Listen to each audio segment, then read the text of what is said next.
مینه او واده.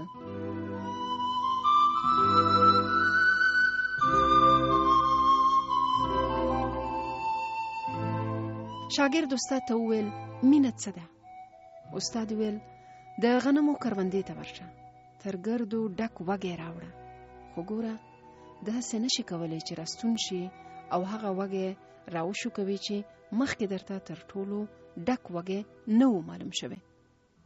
شاګرد کروندې ته لاړ او له ښه ځنډ وروسته راستون شو. استاد ورته وویل څه دې راوړل؟ شاګرد ورته وویل هیڅ مې رانه وړل، د تر ټولو ډک وږي د موندلو په تمه د کروندې بل سر ته ورسېدم. استاد ورته وویل مینه همداسې وبوله. شاګرد بله پوښتنه وکړه استاده واده څه دی؟ استاد ورته وویل ځنګله ته ولاړ شه او تر ګردو جیګه ونه در سره راوړه، خو دلته هم شرط دا دی چې هغه ونو ته بیرته نشي ستنېدلی چې ورنه تیر شوی. شاګرد ځنګله ته لاړ او په لنډ وخت کې له یوې ونې سره راستون شو.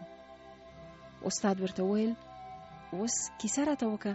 شاګرد وویل چې په لومړي ځل کومه ونه تر نورو جګه راښکاره شوه، هغه مې غوره کړه او درته مې راوړه، ځکه ویرېدلم چې هسې نه بیا تش لاس راشم. استاد ورته وویل واده دغسې وګڼه.